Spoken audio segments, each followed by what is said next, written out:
What a weekend.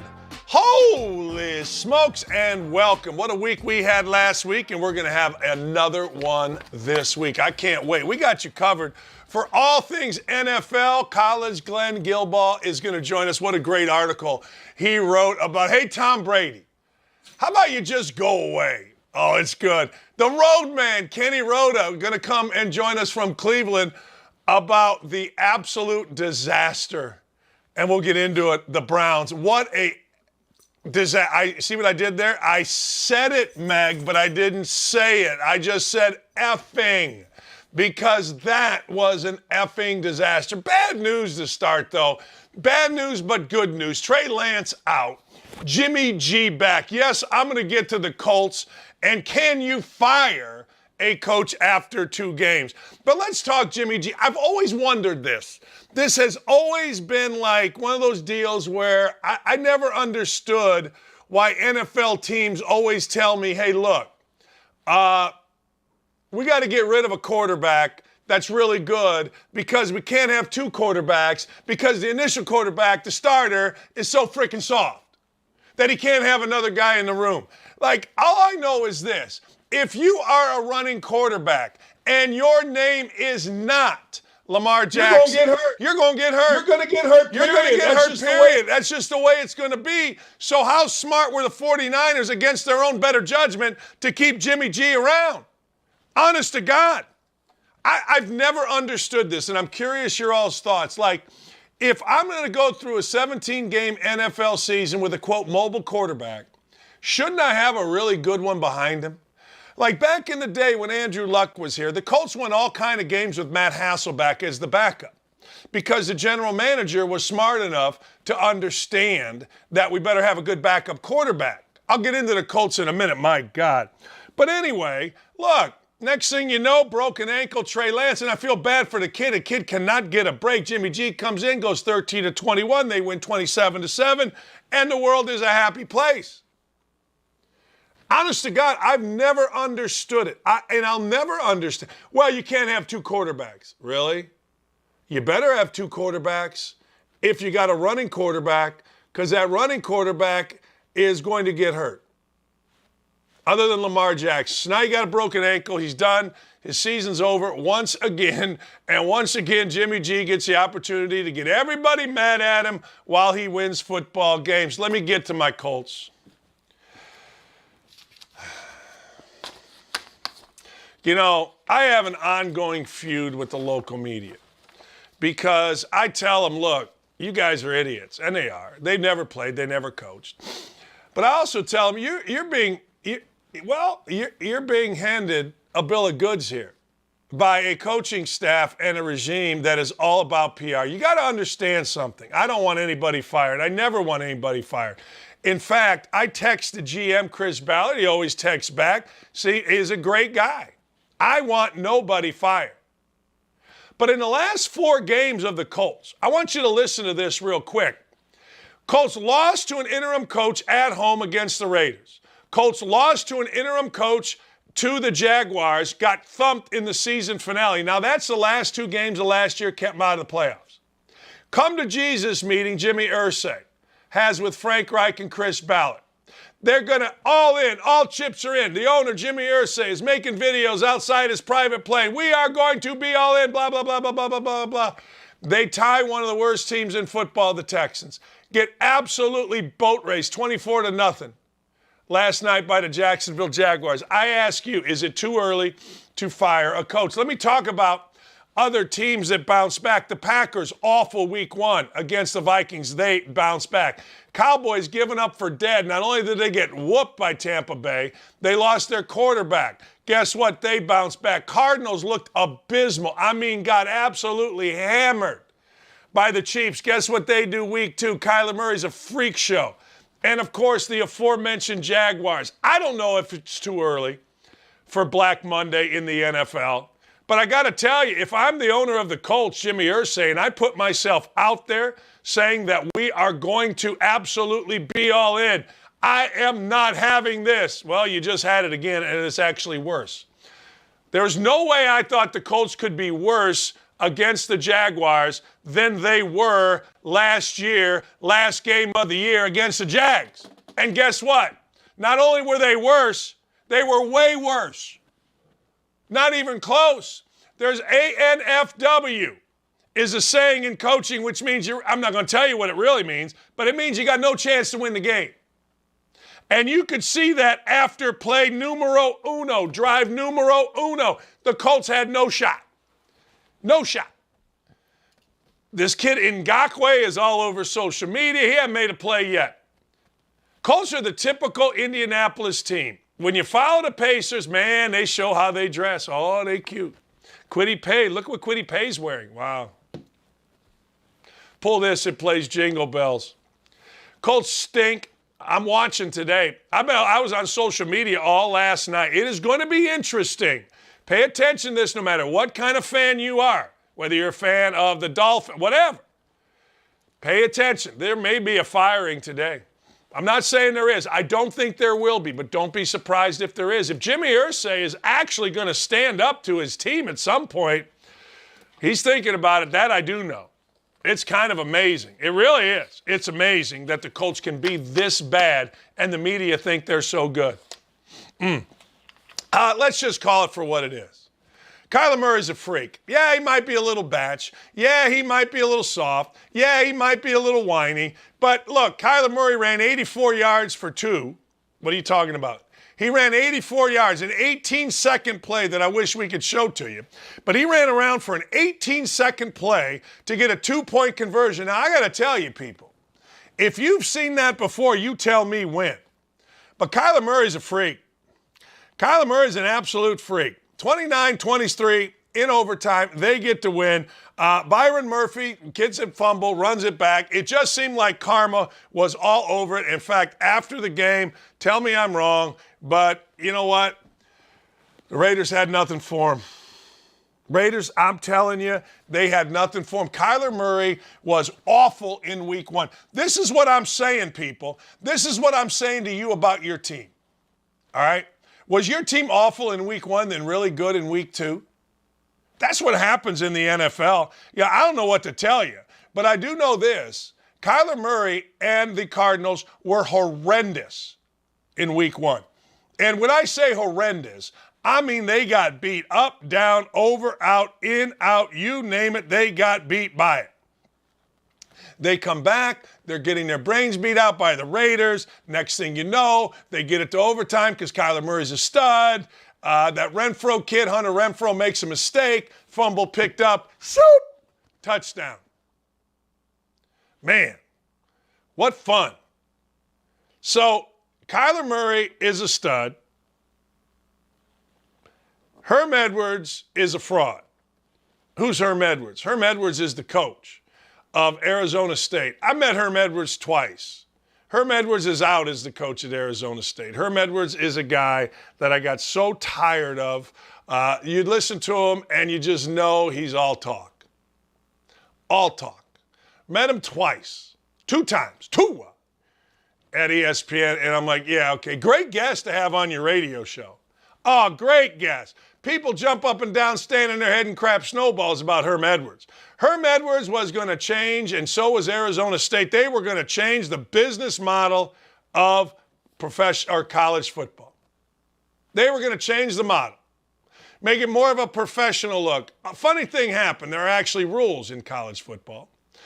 And one of his clowns, a former guy, what was his name, Antonio Pierce, during COVID, broke all the rules. Like all kind of rules were broke.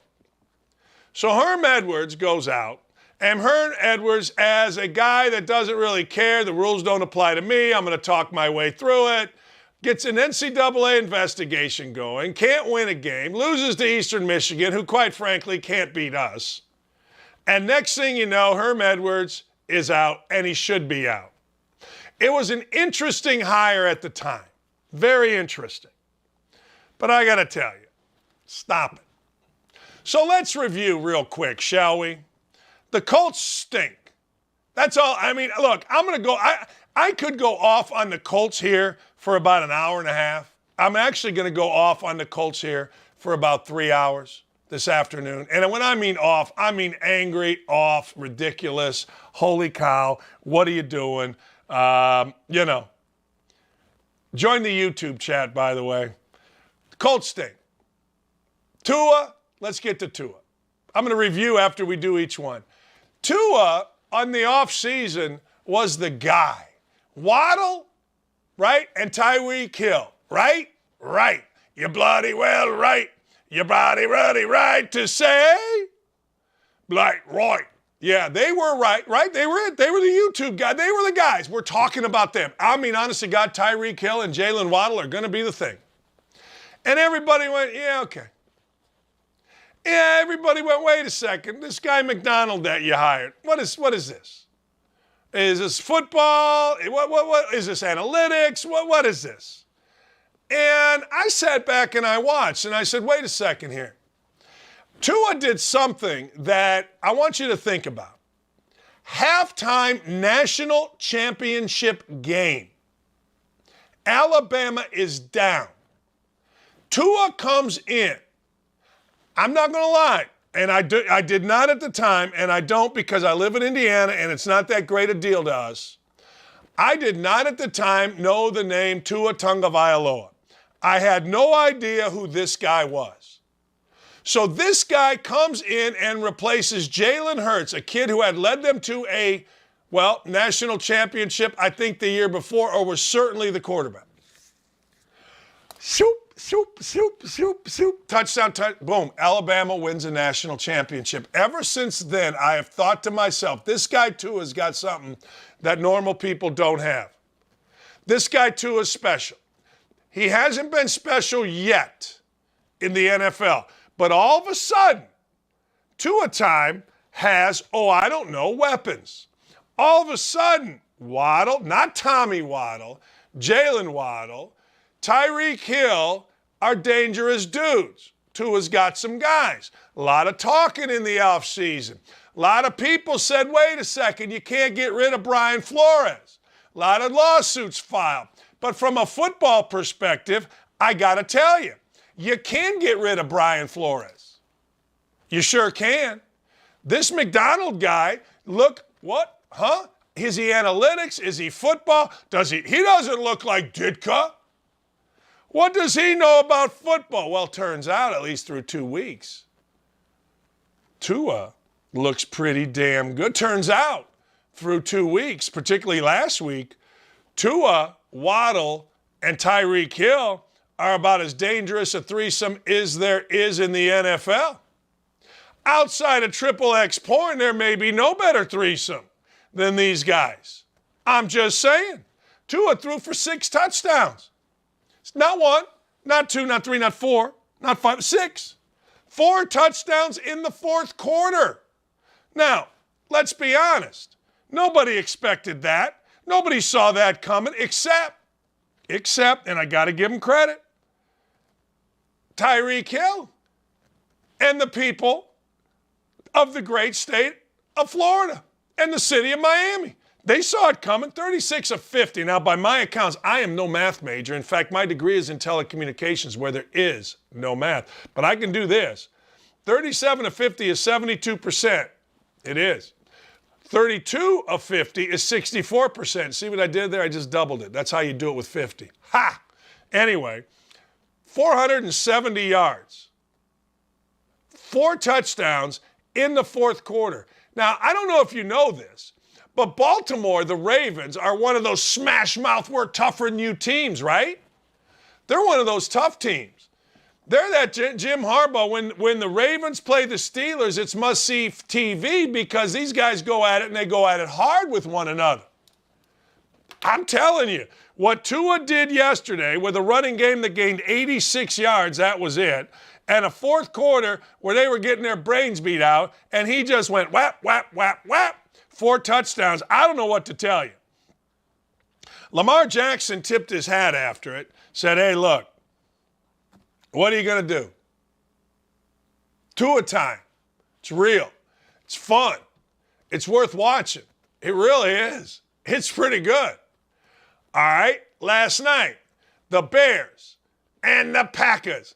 For those of us, first, let's get this out of the way. For those of us that bet the over, my backside. Come on, 31 points at half. The over was 42. I'm feeling pretty good. I turned on House of Dragons. I'm like, man, we're good here. Turns out we weren't good there. The Packers were good. The Bears, man, oh man, I got to tell you. Matt Eberflus, who is the Chicago Bears coach, okay? Matt Eberflus came over from the regime of Chris Ballard and Frank Reich and the Indianapolis Colts. The Indianapolis Colts have the best PR arm in football. They have Nacho Night with the media. Come on, sit around. We'll feed you. It's called Camp Ballard. And guess what? We'll watch Quiddy Pay highlights. We what? We're going to do what? Yeah, and all the media kisses their backside. Same thing last night in Chicago. I'm listening to the game, and you know I love Tariq's. And I love Collingsworth. But they did make it sound like the Bears got something brewing, and they might. They might have something brewing. But I got to tell you, not last night. They got off to a pretty good start, the Bears did. And then guess what happened? No, you guessed wrong. You said Aaron Rodgers happened. No, no, I won't have this. The Aaron Rodgers did not happen. Aaron Rodgers was fine. Aaron Rodgers absolutely owns the Bears, but Aaron Rodgers did not happen. You know what happened? Let me give you what happened. Here is what happened. 132 yards from Aaron Jones. Another 61 yards from A.J. Dillon. Over 200 yards rushing for the Green Bay Football Packers. All Aaron Rodgers had to do was sit back there, throw 25 passes, complete 19. I can give you the percentage on that if you'd like. You multiply it by 4. 76%. No, seriously, it is. I think. 4, 6, 3, yeah. 234 yards, quarterback rating of 131, 2 touchdowns, no interceptions, had a scotch in one hand, his girlfriend under his other arm, and he just sat back there with a stogie. Pew! Man. The Bears, maybe they got something going, maybe. But right now, the Bears aren't as good as the Green Bay Packers. And I wonder in my lifetime, 23-5 is now what Aaron Rodgers is. And I wonder in my lifetime, will the Packers ever, even if Rodgers leaves, will the Packers ever give in to the Bears? Like, my Bears, I grew up, I was a Bears fan. And I watched this series, and I'm like, well, it's just a matter of time. Game started out well. Hey, Justin Fields looked good. Defense, young corners for the Bears hitting. Strong, tough, yeah. No, it wasn't going to happen. And it didn't happen. And at the end of the day, I got to tell you, I don't think it's ever going to happen. All right, let me get to a couple other things. And I'm freewheeling it here because I got to tell you, Urban Meyer is now a candidate for every job. I just had a friend of mine from Arizona State send me a text. Will Urban take the Arizona State job? Did you see what happened during Big Noon Kickoff, the show? Nebraska fans cheering, we want Urban. They should want Urban. They absolutely should want Urban. There's no question they should want Urban. Arizona State should want Urban. Urban's been on this show, and Urban's a friend. I got to tell you, I would be very surprised if Urban Meyer goes to either one of those places. The first thing that I would do, if I were either of those fan bases, and you want to know whether Urban is going to go to your school, is this. Do you have players there? Do you have real players there? I'm not talking about, kind of guys. And I also understand that the transfer portal makes this question a little bit obsolete. But the fact of the matter is this. Do you have real players? Because I got to tell you, there is zero shot that Urban Meyer goes to Arizona State, Appalachian State, Nebraska, Western Nebraska, name a school. There is zero shot that Urban Meyer goes there to rebuild it. Zero shot. None. Urban Meyer is really smart. Like, you all can say whatever you'd like. He is a great dude. He absolutely has worked his career perfectly. The Jacksonville thing, he took a swing. You know, we always say, you know, in scripture, whenever, you know, our guys quote things, you got to at least try. He tried, didn't work out. What are you going to do? Looks like it's working out pretty well now because they got a little discipline. And in Jacksonville, I don't know if you saw next to the stadium during the broadcast, they got a pretty nice facility going up. You know who did that? Urban Meyer. So Urban's no fool. He's not taking a job where he can prove that he can rebuild something. Why would you ever want to do that at our age? He's not quite 60, but he's getting there. No, you take a job like Nebraska only if there are real players there. Real players. It's like Tom Izzo back in the day. Coach Izzo was going to take the Cleveland Cavaliers job when LeBron James was there. But he was only going to take it if he could talk to LeBron and confirm he was going to be there. These guys are no fools. They're not just rushing off to Nebraska. You do when you're 35. Maybe you're 40 and you're the coach at Iowa State and you're stuck at Iowa State. Doing great, Matt Campbell, but let's be honest, you're stuck at Iowa State. No. Urban Meyer has a great life going. I've been to his house. It's beautiful, right there in Sarasota. Across from him is a guy named Brian Roberts. They play pickleball all the time. The beach is right there. He loves his teammates at Big Noon Saturday, the kickoff show. Loves them. Doesn't like them. Loves them. Every single football coach in the country wants to know what Urban thinks about their team. He's got a great life going. Doesn't mean he won't coach again, but it does mean this. It does mean, hey, look, I'm not taking a job because, oh, by the way, I need a job. No. And I'll tell you something else. He's very loyal to the higher-ups for giving him a chance to come back to Big Noon Kickoff. Very, very, very, very loyal. So I don't know whether he would go or not. I don't. I'll try to have him on maybe this week, talk football. But I will tell you this, he's no fool. And unless there's a great team sitting there that has been misused, I don't see it happen. Let me go back to another point that I made earlier. The resiliency of NFL players. You know, your team, your coach, should your coach be fired for a couple of problems, in a couple games in. Let me go through something for you. I mentioned this earlier. The Packers looked abysmal. Next thing you know, in week one, they did. I watched them. I'm a Minnesota fan because Ryan Grigson is a guy I really respect, and he's the assistant GM at Minnesota. So I'm watching Minnesota. And Minnesota, by the way, plays tonight against Philadelphia. We'll get into all that. But they looked horrible. They bounced back. There's some leadership there by Aaron Rodgers, certainly. Easier opponent, certainly at home. But how about the coaching of LaFleur to get them to bounce back? How about the culture of the program? Dallas was dead in the water, right? Joe Burrow's coming in. And by the way, Joe Burrow has stunk to this point. Don't at me. I know Joe Burrow's the All-American boy. One of the great pictures ever is him sitting there smoking a stogie after a national championship. But they've stunk. And I root for him because their center, Teddy Karras Jr., and his dad are friends of mine. I'm big fans. But Joe Burrow hadn't been very good. He just hadn't. So now all of a sudden, Dallas without Dak Prescott. Now, let me back up. Dak Prescott, what do we see all frickin' spring and summer long? Mike McCarthy can't coach. Dak Prescott's no good. Dak Prescott's great. Mike McCarthy can't coach. Dak Prescott's lost weight. Mike McCarthy can't coach. I mean, it's the same thing. So some dude named Cooper Rush, I do not know where Cooper Rush went to college. I don't know. Do you? Seriously, do you know where Cooper Rush went to college? I follow college football. I'm looking it up right now. I follow college football like it's my job. He played at Central Michigan. I did not know that.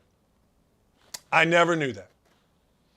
It's very rare that I don't know where a college quarterback went to college, or a pro quarterback went to college. Didn't know.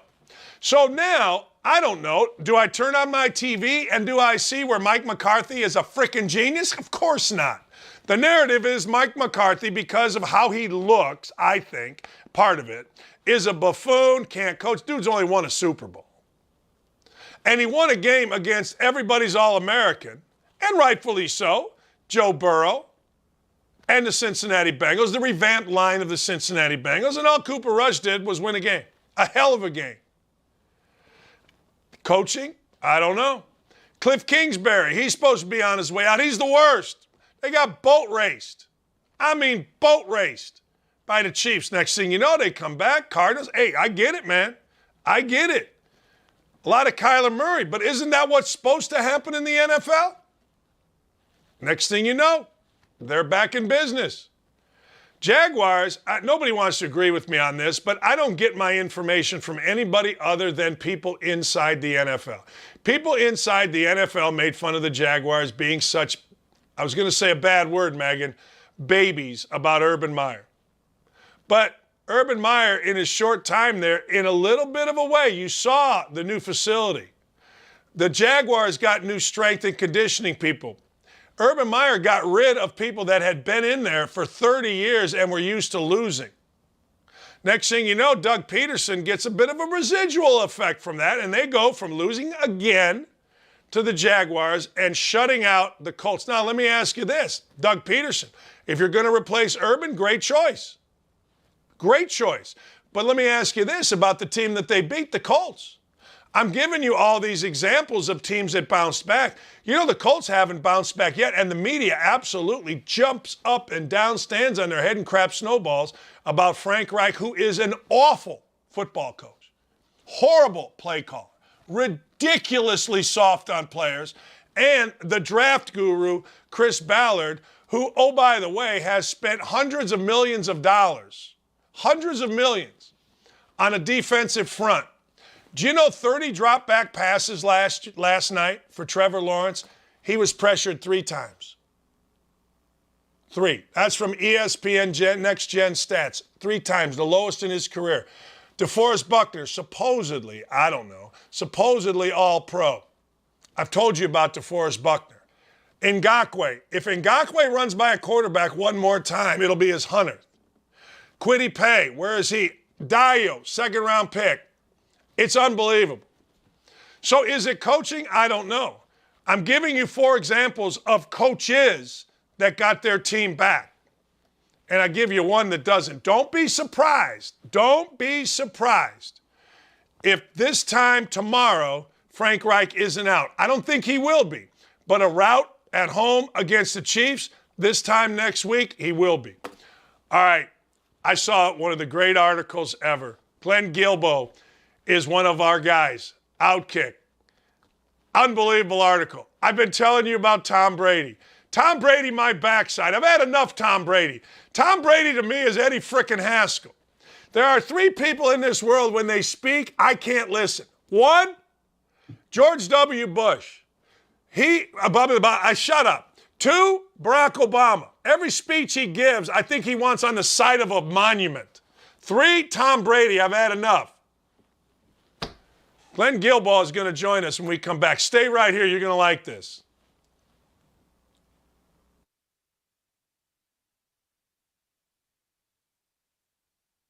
Miss something, don't worry, we've got you covered.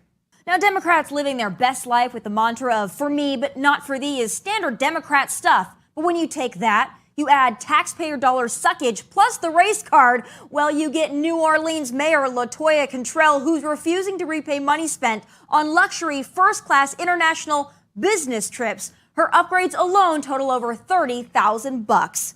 What business the mayor of New Orleans has in France and Switzerland is beyond me, but that's not the most egregious part of this whole thing.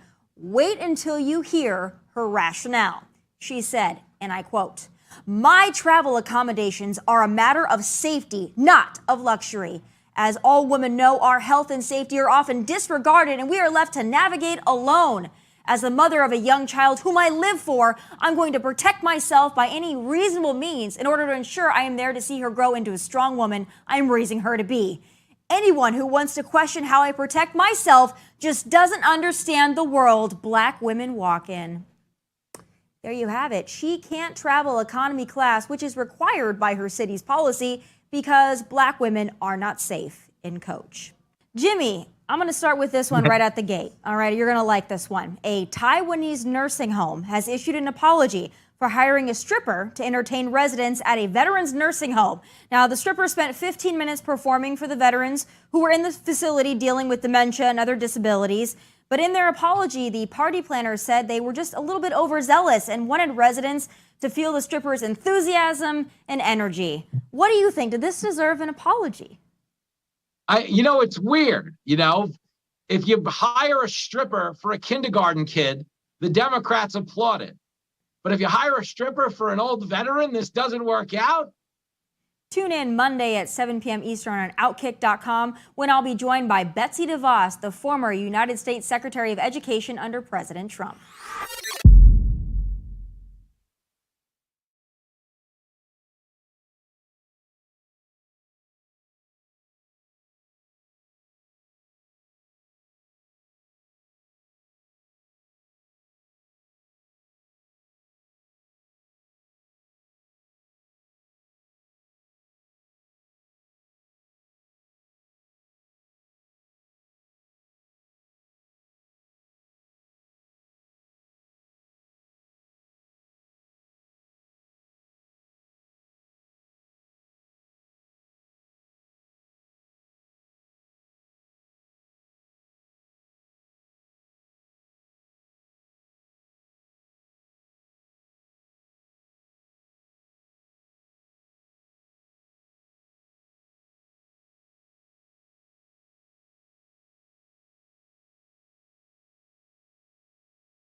Glenn Gilbo I loved his piece he just had on Outkick about, hey, look, wouldn't most of us be happier if Tom Brady just retired? I'm with Giselle. Glenn, nice enough to join us now. Thanks for coming on, man. I've been saying on this show, I'm so tired of Tom Brady. I've had enough. Give me your thoughts. I'd like to hear Giselle at length, first of all.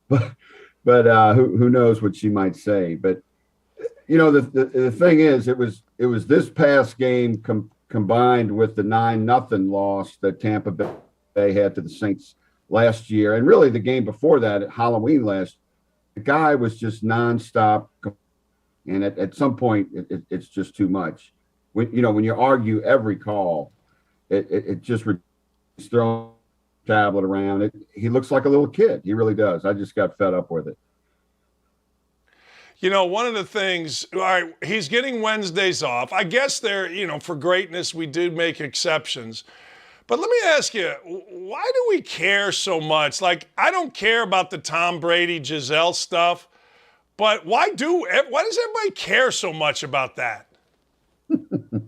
Well, I think he put a lot of people off when he just decided he was going to go on vacation right as the season's starting. And then, Wednesday is a big day to take off in the NFL regular season. Bobby Hebert, one of the Saints analysts, former player, he says that's like one of the most important days of the week, and he's just going to take that off. I really think they're being quiet about it, but I bet you there's a lot of Tampa Bay Bucks who have some issues with Tom and the way he's acting, but they're not going to say it. The GOAT. Winning is it, right? They win yesterday. I don't care if you win 3-0, 9-3, 10 to whatever, 20-10. As long as they're winning, I don't see anybody saying a word about it. He still throws it pretty good, by the way. Oh, he does. He does. But I think that's one of the reasons I think he retires, because he is still really good. And it'd be nice to see somebody else dominate or play well. It's kind of like, I think people are going to be happy when Nick Saban retires. I really admire Nick Saban, but when he does retire, it's going to open up the SEC, and I think it's the same thing with Tom Brady, though Saban's not nearly as aggravating as Brady. I think it's just going to open up things when Tom does decide to leave. What aggravates you the most, other than the complaining on the field? Is there anything outside of that?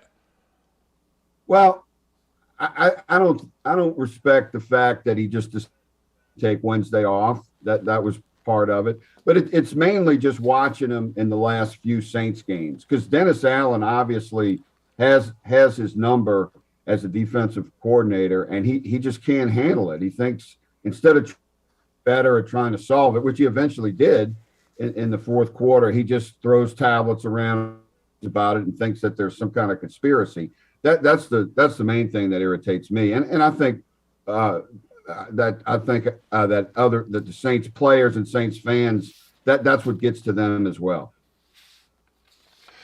I do. Speaking of the SEC, pretty good win for Brian Kelly this weekend.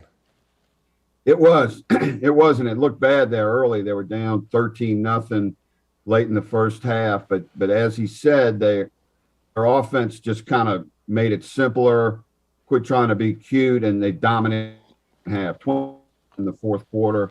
Jaden Daniels, the quarterback transfer from Arizona State, really has played well for LSU. He's among the best stat quarterbacks in the SEC right now. Kelly get a bad shake because of the start that he got off to with the accent and the dancing. I mean, we're finding out Duke can really coach. I always thought he could really coach. Well, I mean, people did kind of make fun of that for a while, and it has nothing to do with his coaching. I mean, I don't know what he was thinking with the accent and with the dance he did on the recruiting video. He just was not being himself. But he is a solid coach. I mean, he did at Notre Dame what nobody had done since Lou Holtz. I think he's an excellent EO. He's not really a great offensive coach. He's had plotting offenses, game manager quarterbacks. Overall program, he's got a great staff finally at LSU. And I think they will be in the championship hunt in a few years. It's not going to happen overnight, but he's definitely a solid coach and one of the hires of the last year.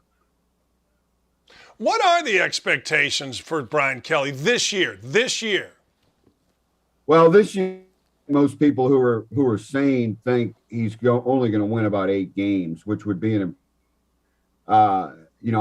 they're only delusional LSU fans really think he's going to win 10 or 11, and they even probably realize that not now. But I think about 8 wins would be pretty good for Kelly in his first year when you consider the roster he did inherit.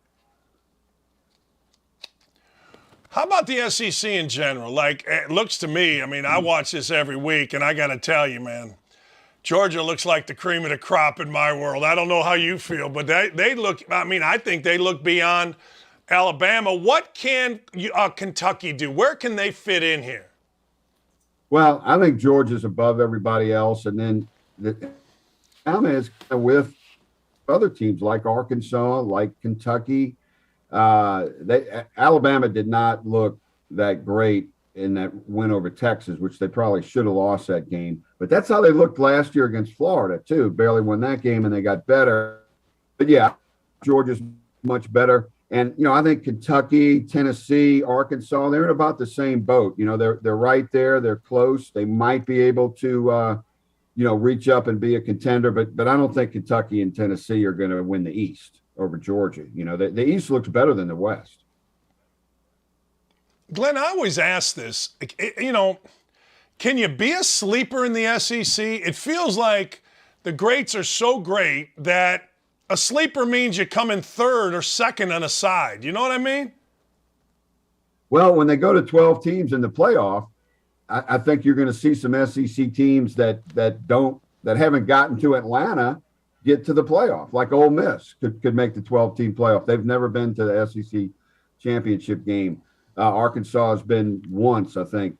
They might be able to get into that. But no, it's hard to be a sleeper because there's usually a great or two in the SEC that just kind of keeps everybody else at bay. Yeah, look, we talk. There's a first time. I live in Indianapolis, and I swear to you, it's the first time I ever ran into arrogant or cocky Kentucky football fans. You know what I mean? Like Kentucky basketball fans, that's how they live, right? But Kentucky football, and so I asked him, I go, all right, you better than Georgia? I mean, you know, it's hard. You can be great and not be great enough, I guess, is what I'm saying. Yeah, and you'll see in the NFL, you know, there's more parity. The best team in the NFL, they're going to lose a game or two here, but you know, Kentucky had their chance against Georgia last year and got waxed. You know, and it's hard to replace that top dog. But Mark Stoops has been a very good coach. Has not won much at all, and he's made him consistent, and he's incrementally improving that program. He could get up there if, you know, Georgia has an off year, which you thought they would have this year with 14 guys getting drafted, but it looks like they're not going to do that. Hey, last thing before I let you go. Watching the Saints yesterday and Tampa Bay yesterday, how good are both teams? Well, you know, this still have a very good defense. They were in position to win that game, but then the old Jameis Winston returned, right? 3 interceptions in the first. Had 5 turnovers from late in the third quarter. It was unbelievable. I've never seen anything like that from them. But I still think they're a pretty good team. I mean, I think the Saints and Tampa Bay are both, you know, 10 or 11 win teams. Probably will both be in the playoffs. You know, I wanted Jameis Winston here in Indy when we were looking, because I always said he's a Jose Canseco. He can go 40-40 on you, right? He can go 40 touchdowns, 40 interceptions, you know. But at least he makes it interesting, I guess. But yesterday, not so much. I get what you're saying. He has a back injury, but, you know, when he was healthy, he was throwing as many interceptions as touchdowns. And you really thought Sean Payton could fix that, and it looked like he was doing that last year, but he's gone, and he's a quarterback guru. So I don't know if he's going to be any better than he ever had in Jameis. But he does have a strong arm. He's got great around him. Michael Thomas and Jarvis, Chris Olave, of course, fumbled yesterday. But I think Jameis can have a decent season, but he'll be a great quarterback. Appreciate you, Glenn. Thanks a lot, man. That was great stuff. Dan, Thanks for taking a one. few minutes. All right. Thank you. That's Glenn Guilbeau. You read him at Outkick.com. I mean, he's a terrific writer, terrific article. Tom Brady, just go away. Like, I don't want him to go away, but I get exactly what Glenn is saying. I've had enough Tom Brady. I mean, let's be honest. I don't know why. I honestly don't. I have no idea why. But I've absolutely had enough. Like, I've had enough Frank Reich. Let's go through this real quick. Who have you had enough of? Like, I've had enough of Joe Biden. I don't know. Did you see last night, Joe Biden? The media is so in pocket. Could you ask easier questions? And I mean, Joe Biden gave non-answers. I've had enough of him. I have not had enough of Brian Kelly. I have not. You guys can hate on Brian Kelly. You can hate on Brian Kelly. But as Glenn said, Brian Kelly did things that nobody's done at Notre Dame ever, including most wins. Brian Kelly just had a win. I don't know why people always talk about Mike Leach. I'm a big Mike Leach fan. True story. I went out and went on a vacation when I was out at Bowling Green.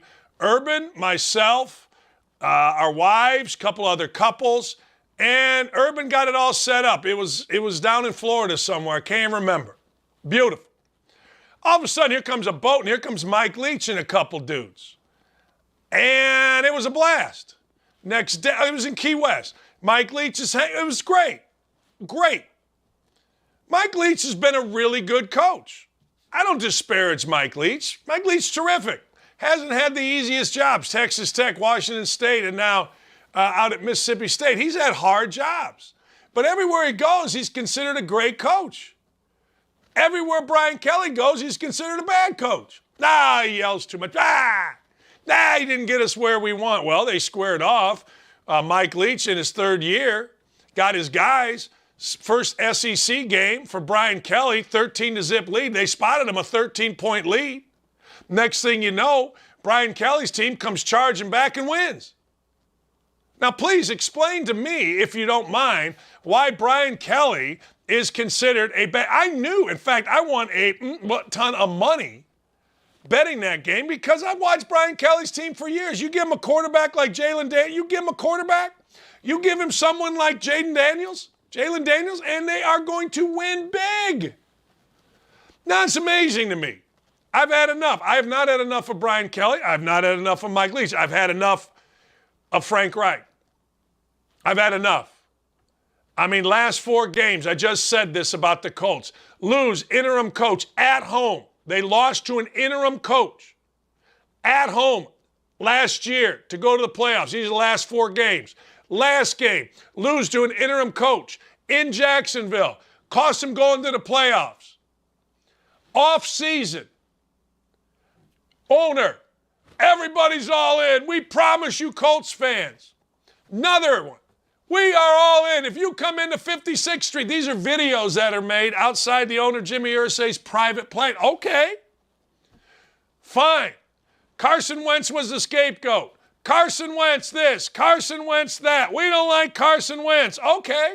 All right. Let's go. First game of the year.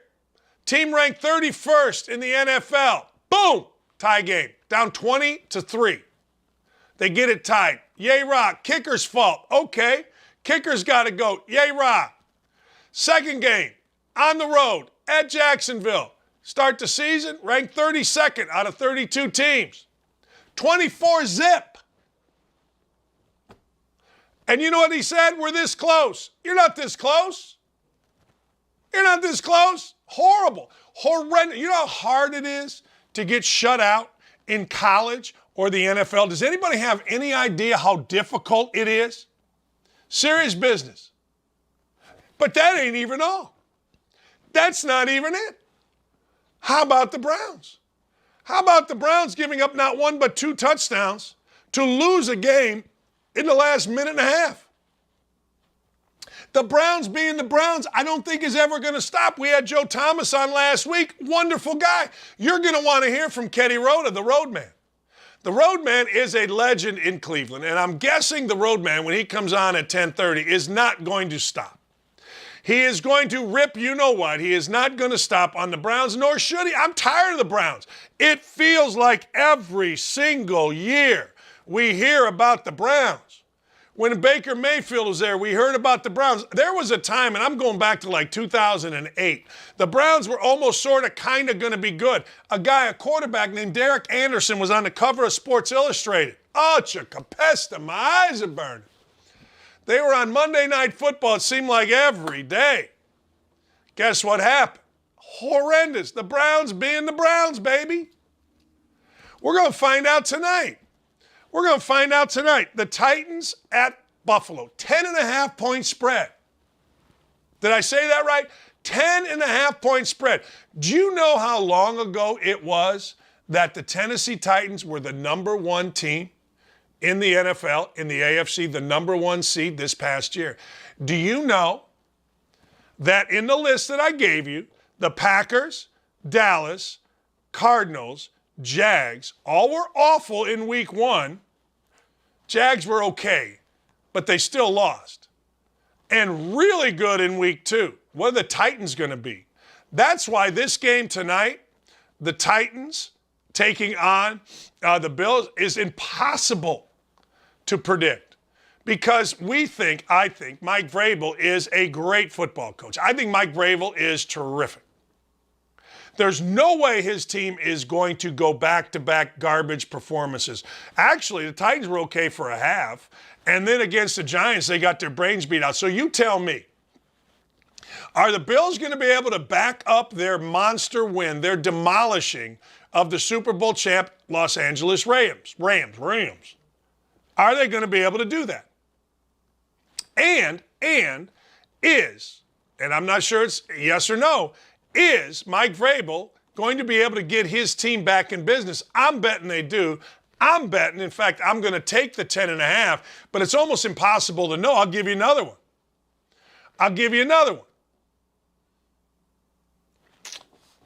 Minnesota, Philadelphia. Both teams really good week 1. Really, really, really good. How about that? Really good. Well, guess what? Who's going to be really, really, really good? Kirk Cousins and that defense just absolutely put Green Bay away last week. They did. Come on. They did. Jalen Hurts, everything's good with Jalen Hurts. Jalen Hurts, he's just fine. All right. I'm in on Jalen Hurts. I like Jalen Hurts. Ain't nothing wrong with Jalen Hurts. Jalen Hurts is good. Yay, rock. Go fight, win. But the truth of the matter is, I'm anxious to see whether or not Minnesota's as good as I think they are. I'm telling you, culture matters in the NFL. Ryan Grigson coming into Minnesota and establishing toughness, or helping establishing toughness as assistant general manager, is no joke. I mean, when Grigson left, when he left the Colts, Rick Venturi, 35-year defensive coordinator, said it very clearly. It's obvious toughness walked out the door with Grigson. How about that? How about this? Since 2003, listen to this stat. The Colts, that's 361 football games. That's basically a year of regular season football games. The Colts have been shut out 3 times. All 3 have come to the Jaguars. You know when they didn't get shut out? When Ryan Grigson was the general manager. You know when they didn't get shut out? When Ryan Grigson had to beat the Jags with 2 guys off the street, football Jesus, Charlie Whitehurst, and a guy named Josh Freeman, with an interim coach, with the owner out, still won. Toughness matters in the NFL. Toughness matters. Accountability matters in the NFL. I guarantee you the Packers, Dallas, the Cardinals, and the Jags had monster weeks of practice after getting their brains beat out. At some point, they were uncomfortable, those teams. You know what the Colts did? Didn't practice. Had a walkthrough. We got a walkthrough on Friday. Oh, good. Fine. You know what the Colts did? After a big offseason of we're going to be tough, we'll never forget, they extended guys' contract, made an offensive guard the highest paid offensive guard in football. And you guys are saying, well, he's really good. No, he's not. No, he's not. And I've said this for years and years and years and years and years. Years. Years and years. Guys are mad because Brian Kelly made Matt LaFleur and Robert Saleh shovel his driveway. Who cares? If I told you the stuff I had to do for Bob Knight, please. I'd do everything but wipe his backside. I'd do everything but film his golf videos, which are funny, by the way. Who cares? You're a graduate assistant. One night I had to go out. He gave me a map, kind of a drawn-up map, in the middle of freaking, like, Greene County, Indiana. He had lost a hunting dog. Told me to go find it. I'm like, yeah, I'll go find it. So a buddy of mine went out there, got out there early, didn't know if Knight had spies, so we were out there. We slept in the car. We yelled, hey, dog. Put mud on our shoes, walked through a field for about 5 minutes, got muddy, took another nap, and drove back. Said, Coach, we couldn't find it. So what? Those are great stories. Robert Saleh and LaFleur should be happy that they had to do it. Should be excited that they had to do it. Brian Kelly's a stud. Brian Kelly can coach. I don't care. I'm telling you right now, if you're the owner of the Colts, I'm sorry to talk so much about the Colts, but I'm so tired of our freaking national media drumming these guys up like they're actually something. Reich and freaking Ballard. I ain't mad about a lot of things. We're going to talk about that when we come back. I ain't mad about Tom Brady starting a brawl. I ain't mad about anything Brady. I just want him to go away. I ain't mad at him. I don't care. I just don't want to hear him talk. Obama, every speech that Obama ever gave, ever, he wants on the side of this wall as some great oration. It makes no sense what he says. It doesn't matter, but he does. George W. Bush, after 9/11, George W. Bush was the man. But as it went on, I started listening to George W. Bush, and I couldn't listen anymore. Drove me nuts every time he was on.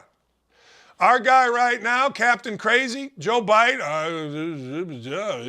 stop it. And then Tom Brady. the Mount Rushmore of people I can't listen to. When they talk, I just stop. I used to like listening to Brady. I always thought Brady made sense. Now I listen to Brady, and you know what? I think he's full of crap. But I ain't mad at him starting a brawl. I ain't mad at him. I don't know.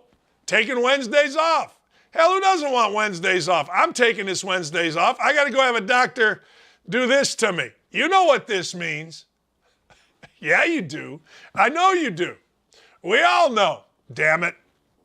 But I got to tell you, I am mad at the Colts, and I ain't stopping. How about this? You know how in pocket the Colts are with the media? The Colts tied Tennessee. Texas. They tied Texas, the 31st ranked team in the NFL. You know what the headline? The headline on ESPN, the magazine, or ESPN, the website was, he's here to get his Lombardi. Why Matt Ryan's singular focus led him to the Colts. We got a guy, his name is Stephen Holder. These guys all in the media in Indy, they don't like me, right? They don't like me. They drop F-bombs. I make them cry. This guy won't put his pom-poms down. That is after the Colts tied the Texans. After. What's the article today? Jonathan Taylor is here to win a Lombardi. Golden era of Colts football. My backside. My backside hurts. Tired of them. Packers jumped up. Dallas jumped up. Patriots, I should add them in there. Patriots jumped up. Beat the Steelers. Cooper Rush? What the hell is a Cooper Rush? Sounds like a restaurant. Hey, no, that's Cooper Hawk.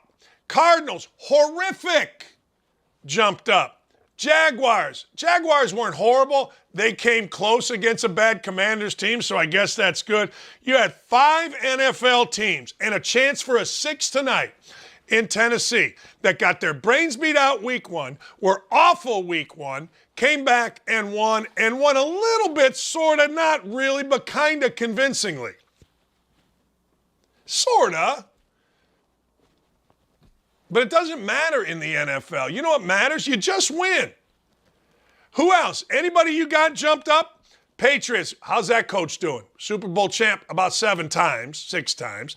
Packers, how's that coach doing with Aaron Rodgers? Dallas, that coach has won a Super Bowl. I don't know if you know this based on what you've watched, but that coach has won a Super Bowl. Cardinals, that coach hadn't won squat, but that player is dynamic, and he's a quarterback, and he's ridiculous, Kyler Murray. And in the Jags, that coach has won a Super Bowl.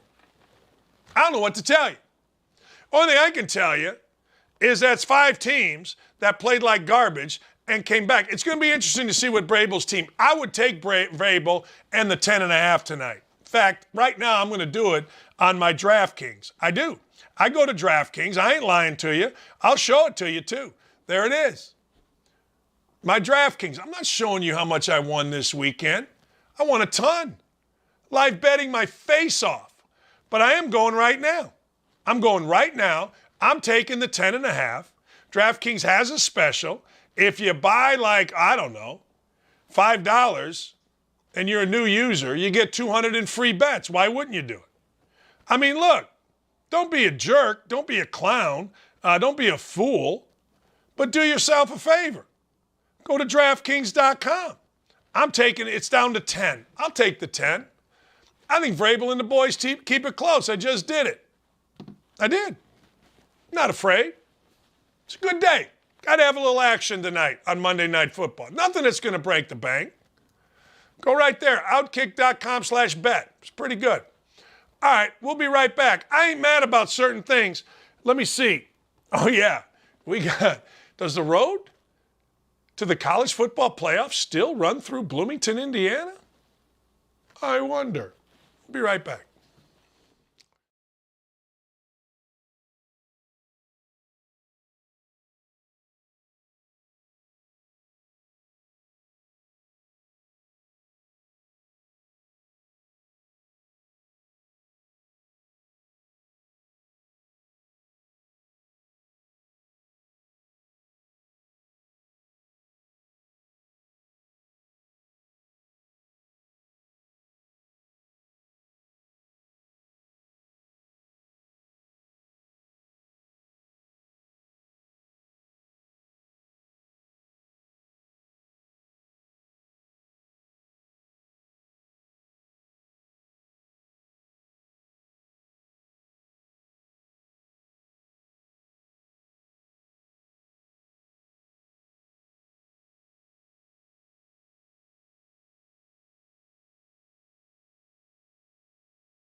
All right, back in the day, I think I should refresh this. Back in the day, I had a player. His name was Jamarcus Ellis. I had to suspend him. When I was the interim coach at Indiana, I said, hey, dude, you can't make the trip to Penn State. You're an idiot, whatever. And he looks at me and goes, Coach, I ain't mad about it. And I go, well, I am mad about it. I go, no, you're not mad about it. You're an idiot. But I'm mad about it. I mean, idiots ain't mad about it. So we've used that in my family. We have a couple of mottos in my family. One is sack up. Hey, my feet hurt. Yeah, sack up. Hey, we just lost a game. Yeah, sack up. My daughter's a teacher. A principal's mad at me. Yeah, sack up. The other one is I ain't mad about it. Hey, Lee, you want to go to the Tennessee-Alabama game? Yeah, I ain't mad about it. So here's our segment. I ain't mad about it. Look, I ain't mad about Tom Brady starting a brawl. I ain't mad about it. Are you mad about it? Tom Brady thinks he is all that, and he is. Tom Brady's it. I mean, let's be honest. Tom Brady, the only person that doesn't really want to hang out with Tom Brady is his wife. Now, apparently, she's been seen in the streets of New York crying. What? Oh, man, but I ain't mad. So Tom Brady starts talking some trash. Words are exchanging. Here comes Mike Evans. Boom, shoving Lattimore, and it is on. See, a couple things that I've always liked about Tom Brady.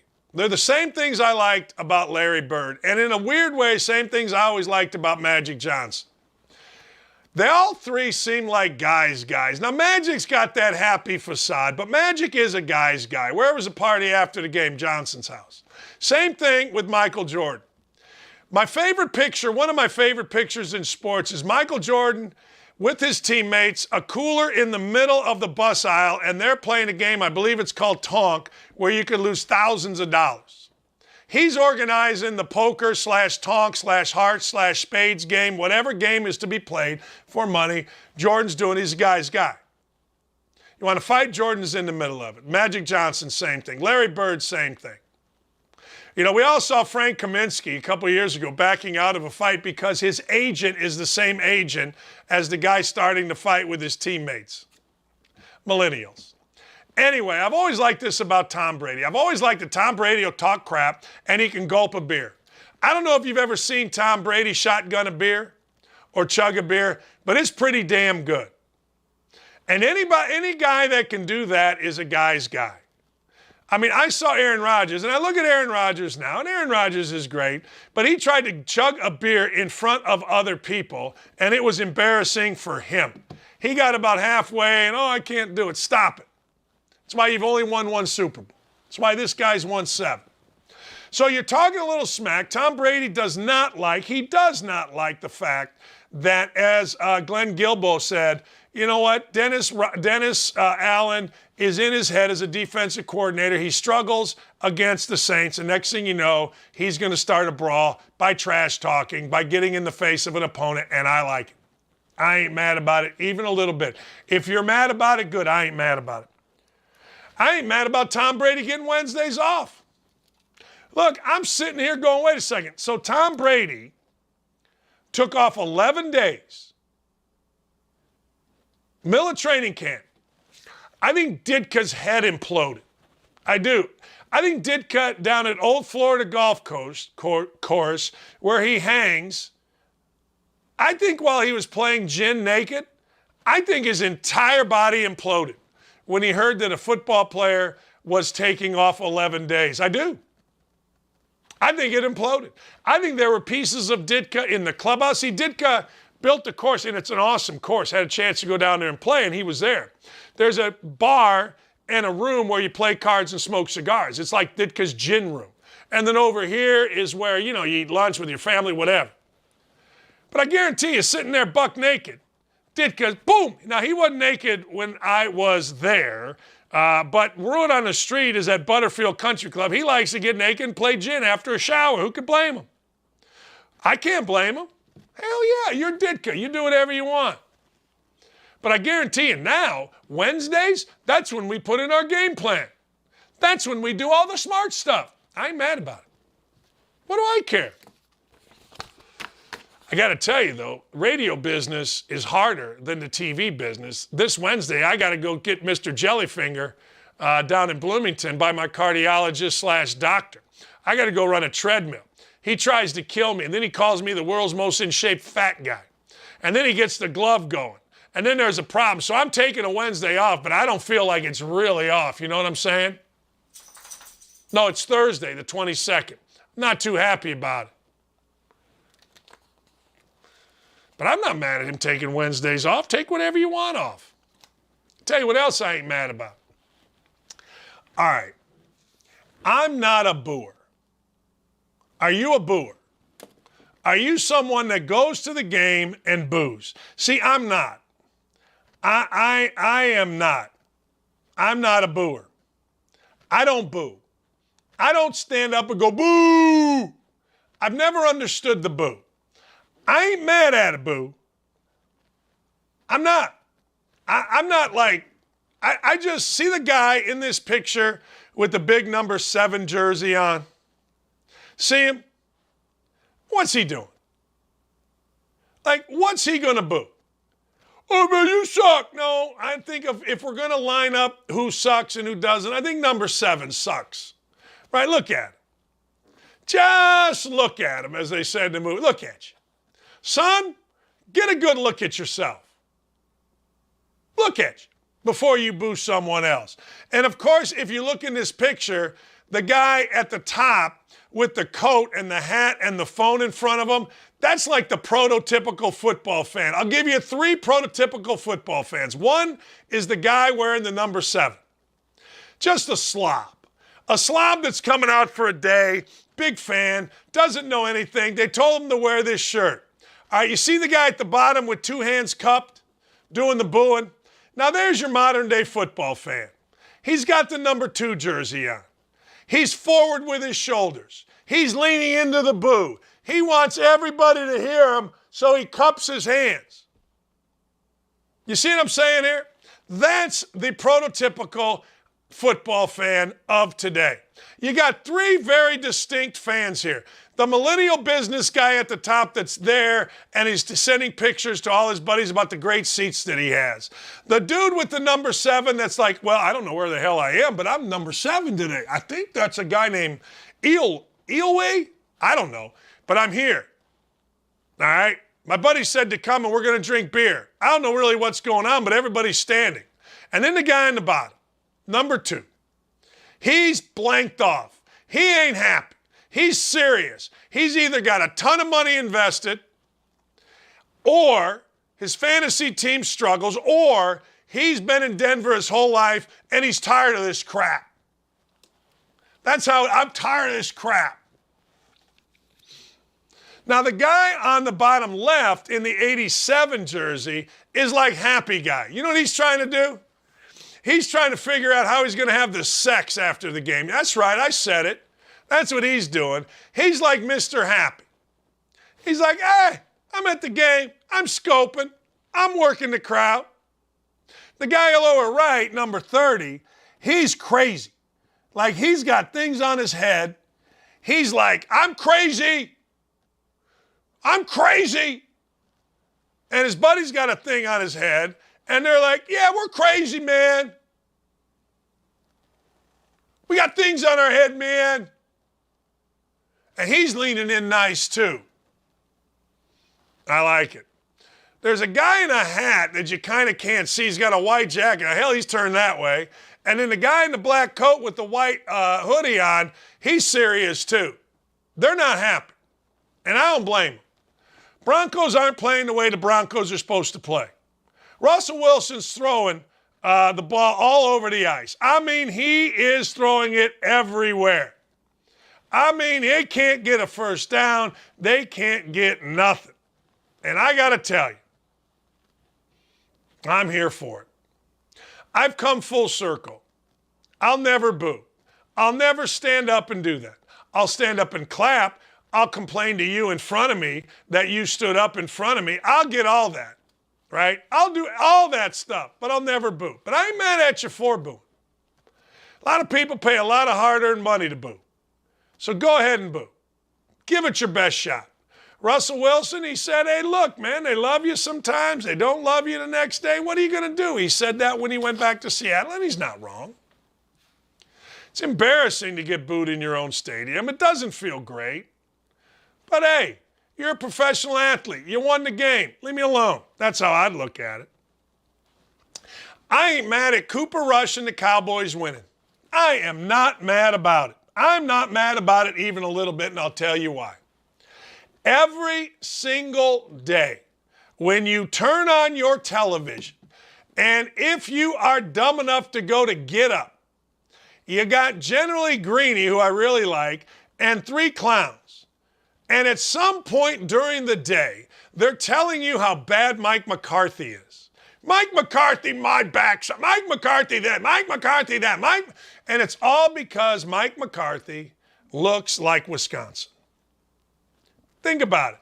Mike McCarthy looks like a big old white dude that eats cheese, drinks beer, and brats. And he's never ingrained himself into the millennials, the skinny pants guys that are on Get Up and other shows on ESPN. He's never ingrained himself.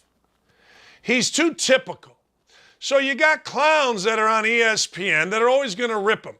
The great Seth Greenberg, my friend at ESPN, about 8 weeks after the NFL was concluded, he came on my radio show and we started talking about stuff, and he's like, hey, Mike McCarthy get fired again today on our network? He hadn't lost a game in 6 weeks. So it's always good when you see coaching matter. Now, this may be the only show where you give great credit to a coach like Mike McCarthy. Mike McCarthy turned the entire deal around. If we're going to say that Mike McCarthy is awful when the Dallas Cowboys play like they did week 1 against Tampa Bay, then don't we got to say a little something nice about him when he loses the quarterback, America's quarterback, throws in a guy named Cooper Rush, who, oh, by the way, Jerry Jones cut in the preseason and brought back, and he goes ahead and gets a big win against everyone's All-American Joey Burrow, Joey Buckets, Joey Ballgame, the next Joe Namath. Yeah? Okay. Mike McCarthy and Cooper Rush and Micah Parsons played a hell of a football game. They did.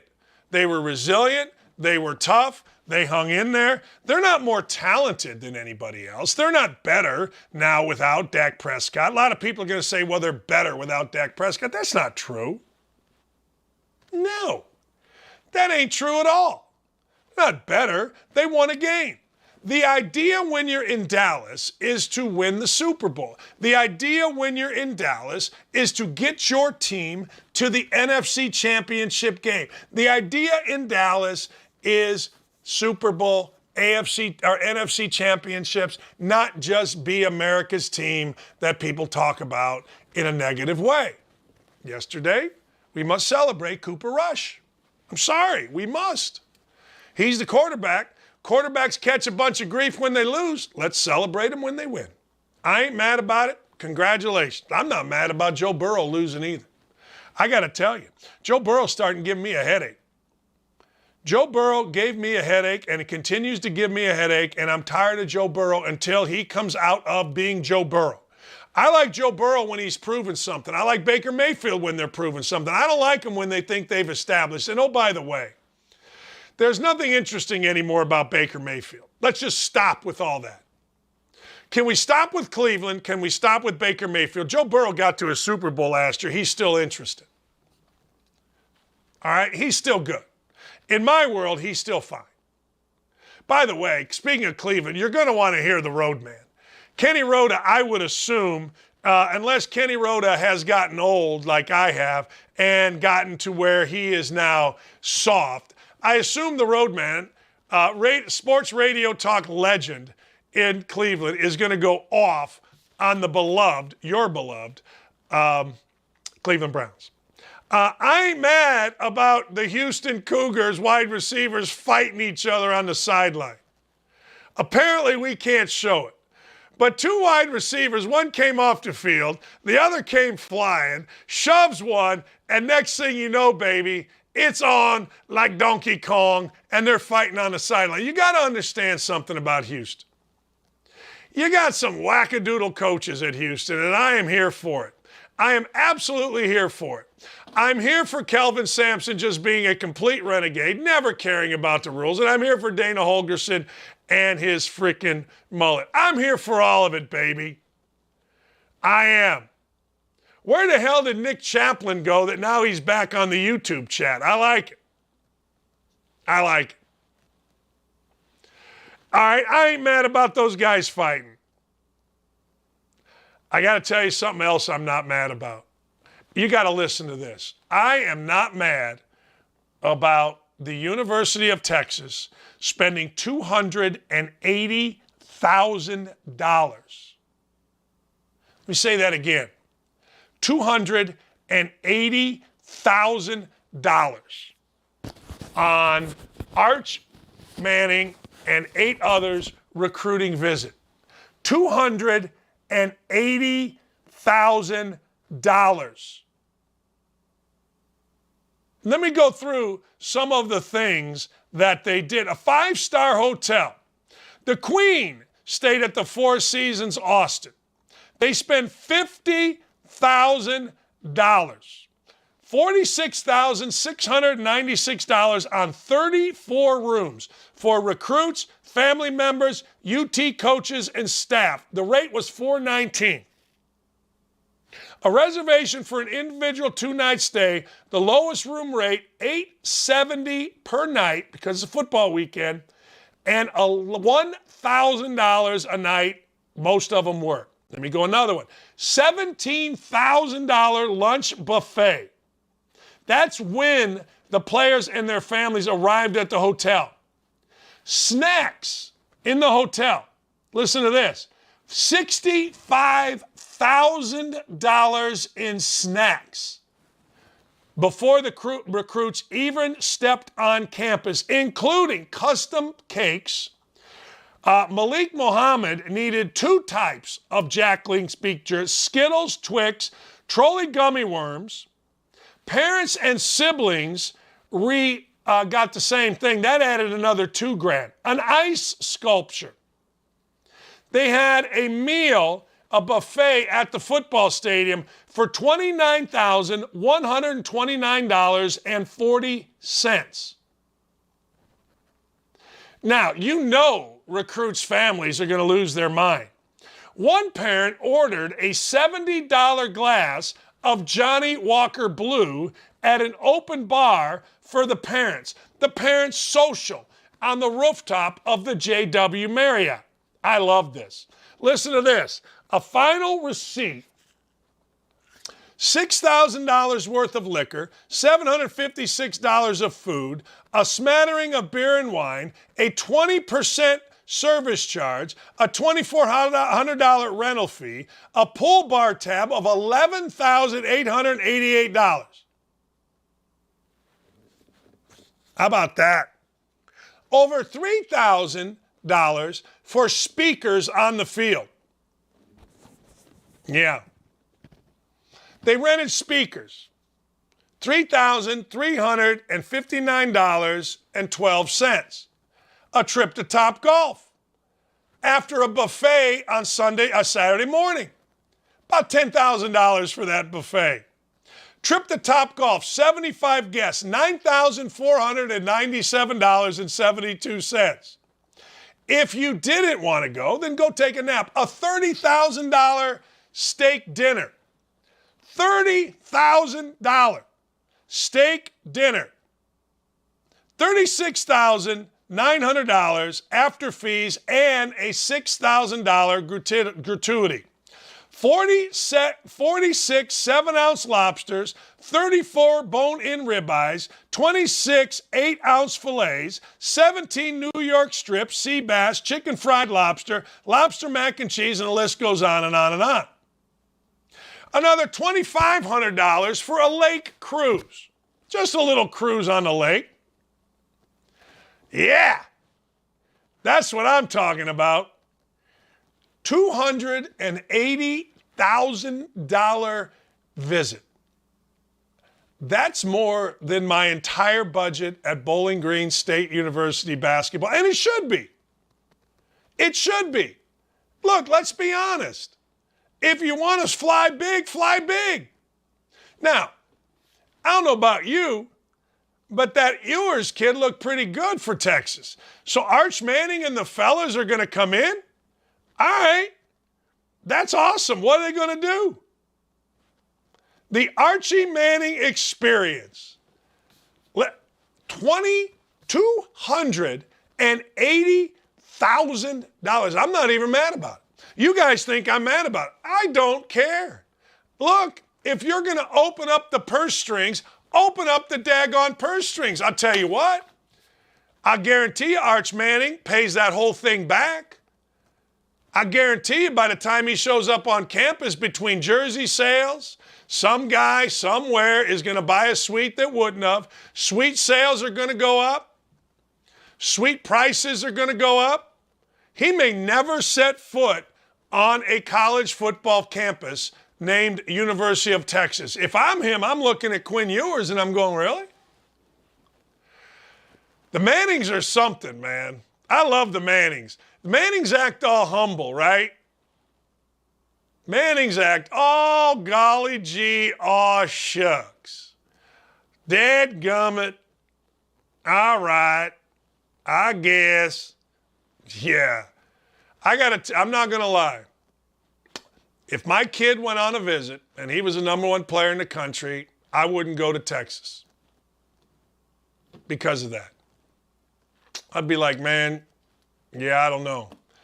I'm trying to raise a kid here. Now, they've done a great job. I'm just telling you what I would do. I also would not, if I were a recruit, I would not participate in all those photo ops where I wouldn't do it. My generation, we're just different. I'd be like, yeah, I ain't doing it. Can I want to watch practice. I don't need an uncomfortable tour on the lake, but apparently that's the expectation. And I got to tell you, Sark knows what he's doing because he got him. Man, oh man, I ain't mad about it.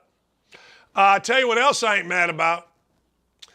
You know what I'm going to say. Jennifer, Nick Chaplin, John M., all y'all on the chat. The chat is pumping today, the YouTube chat.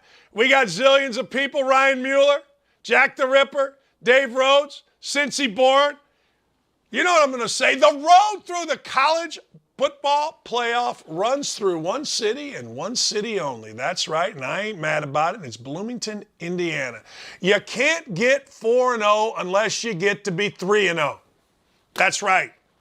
If you're 3-0, that's the only way you can get to be 4-0. Last I looked, I'm looking around.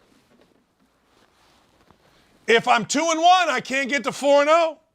If I'm 3-0, I can get to 4-0. Guess what we are in Indiana? 3 de nada.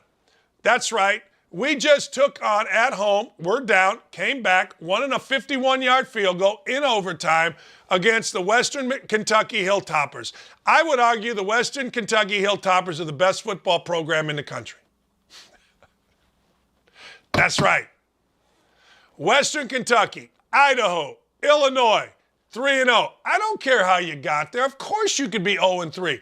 All 3 were comeback wins. Doesn't matter to me. Why does it matter to you?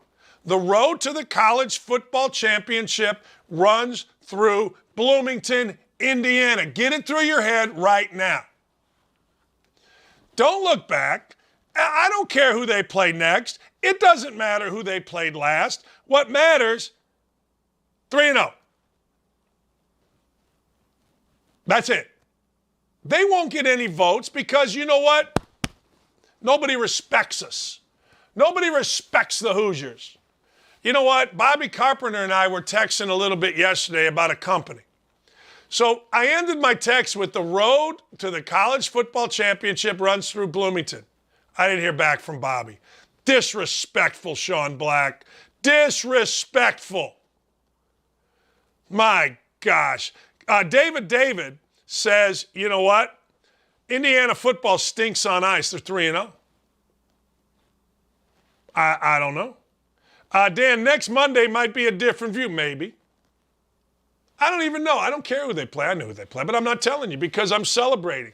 I get my 72 hours of celebrating Indiana football being 3-0, and if they win next week and they're 4-0, then you multiply that by 24, For every Indiana football win, I get a 24-hour fun period. 24, 48, 72, 96. That's right. A spice rack. Don't be making fun.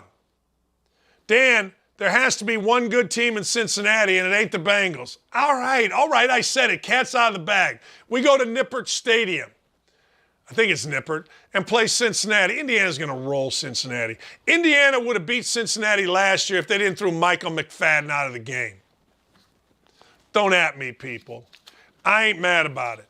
The road to the college football championship runs through Bloomington, Indiana. The world, the nation saw it opening night against Illinois.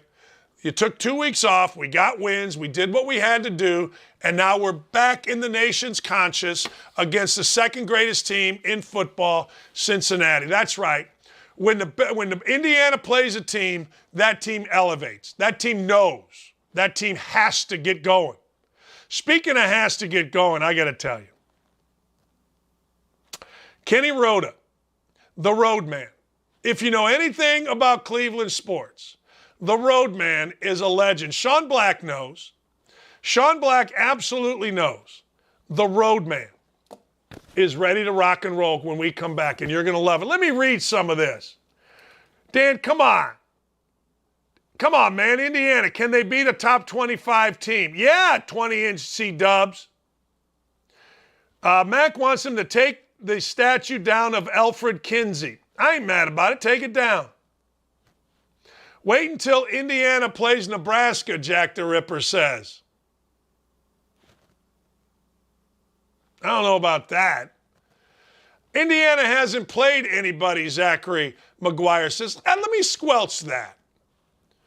Illinois whipped up on Wyoming and whipped up on Virginia. I don't know what you're supposed to do. Go out west to a Western Power, Wyoming, come back, play an Eastern Power. Oh, wait, that might be basketball in Virginia. Sean Black says this, I am all for this. The roadman will absolutely kill the Browns. I got to have the roadman on. I'm sorry. I'm not sorry. If you're going to have a catastrophe in Cleveland, which happened yesterday, from a sporting sense, you know what I mean? Not a real catastrophe, but from a sporting sense, then you got to have Kenny, the roadman, Rhoda on.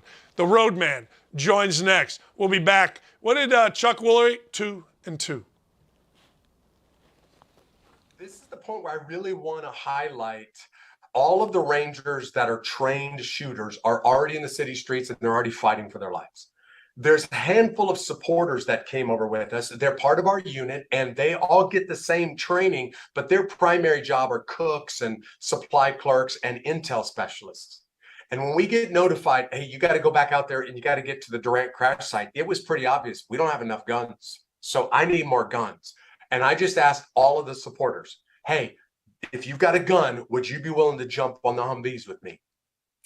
And every single one of them said, sure, I'll grab my gun. And I'm talking cooks and the ammunition guy. And I call him the butcher, the baker, and the candlestick maker. But they all grabbed their guns and they all jumped on the vehicles. And they all rode back out into the city streets with me. And every one of them knew I may die doing this. But none of them hesitated, not one of them. And they stayed on those vehicles with me all night long, till 9 o'clock the next morning, fighting back and forth. It never let up until I arrived back at the base. The bullets didn't stop flying. But yeah, we fought our way to the Durant crash site. I had a helicopter that was in the air and it was giving me some directions over the radio. But I got into such an intense gunfight that I told the helicopter, man, if I keep driving people through this, I'm going to kill more than we're going to rescue. We need to find another route. And as I was driving around the city to come into the crash site from the backside of the city, I linked up with a bunch of Rangers from my unit that were on vehicles that were totally destroyed, like the dead bodies just hanging off the sides. So we stopped what we were doing and drove those guys back to the base. I came back a second time. And that's when I thought, basically, we had everybody rounded up. But I learned, no, we're split up all over the city, and we can't keep sending these Humvees in there because they're not armored. It's just fiberglass.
Look, I'm not messing around today on the show. I mean, I've talked to you about the Colts and an unbelievably malaise-like performance that was awful. A lot of teams, I mentioned to you 5 of them that made great rebounds after a horrible opening week, including the Patriots, Packers, Dallas Cardinals, and the Jaguars. But Kenny the Roadman Rhoda is an absolute legend. If you've ever driven through Cleveland and you haven't listened to the Roadman, then you must never have driven through Cleveland. Roadman, it happened again to Cleveland yesterday. The Brownies, well, I'll let you take it from here. What happened? Well, nobody snatches defeat from the jaws of victory, Dan, better than the Cleveland Browns since 1999, and they did it again yesterday. Up by 13 points with 1:55 to go to the Jets. Joe Flacco had never won a game for the Jets at quarterback. The Jets had lost 13 straight games in the month of September, and yet the Browns found a way to lose and give the Jets that first victory and Flacco his first victory, giving up 14 points in the last minute and 55 seconds of the game. And as we say in Cleveland, Dan, OIC, only in Cleveland can things like this happen continuously. What happened, Kenny? What? Like, I see we want to fire the defensive back coach. We want to do all. What is your take on it? What happened here? All right, let me give you a recap, okay, Dan, of the last 155. So the Browns have a chance to run out the clock, but Nick Chubb, who once before, instead of scoring or going out of bounds, decided to fall down inbounds so the clock would continue to run. Smart play. He's done that before. Well, he gets the ball late in the game, and instead of going down inbounds, he scores a touchdown, which gives the Jets that 1% chance maybe of coming back. It falls down short of the end zone. More than likely, the Browns run out the clock or there are less than 20 seconds left in the game, okay? So that started it all. Well, once he scores, you say to yourself, all right, well, they'll kick the extra point. They'll be up 14 points. It'll take a miracle. Well, guess what? Last week's hero, we called him Thunderfoot last week, Cade York, hits a 58-yard field goal last week to beat Baker Mayfield and the Panthers in Carolina, right? Well, this week he was Blunderfoot. He misses an extra point on that Chubb touchdown, so instead of a 14-point lead, it's a 13-point lead. Then the rest ensues in typical Cleveland fashion. Just like last week, the secondary blows a coverage. They give up a 66-yard touchdown pass. So now it's a 6-point game. Well, that's okay. Browns recover the onside kick. No problem. They'll run out the clock. Well, problem. They didn't recover the onside kick. The Jets did, and they get the ball near midfield with 1:20 left. And they take the ball right down the field, and with 22 seconds left, they score the go-ahead touchdown, kick the extra point. They are up 31-30. Now, there's still an outside chance the Browns could come back with a long field goal and win the game. Well, they get near midfield, and Jacoby Brissett throws a horrific interception. And so the Browns turned a 13-point lead into a 1-point loss in 1:55. That's what happened. It was a complete collapse by the defense and the special teams in the final 2 minutes of the game yesterday. Roadman, there's a lot of big plays in there, right? Right. Yeah. But when you score and immediately or fairly immediately give up a 60-yard or 60-plus yard touchdown pass, that means two things. Number one, it becomes a one-score game. And more importantly, there ain't no time taken off that clock, Roadman. I mean, a lot of important things fall down. But daggone, you can't give up a touchdown that quickly. No. And that falls, in my opinion, on the defensive coordinator, Joe Woods. Dan, it's happened 2 weeks in a row. The Browns have given up 17 points in the fourth quarter of both games this year. As I mentioned, last week they were able to overcome that on a 58-yard field goal to bail Joe Woods and the defense out. Okay? They let Baker Mayfield score 17 in the fourth last week. They allowed the Jets to score 17 in the fourth quarter this week. And it's not just this year. I remembered, I'm thinking to myself, this happened last year, didn't it? I went back in 2021, 1, 2, 3, 4 different times the Browns held either third or fourth quarter leads, mostly double digits, and they ended up losing all all 4 of those games, okay? All 4 of those games they lost last year, and it happened once in 2020 as well. Joe Woods has been the defensive coordinator since 2020.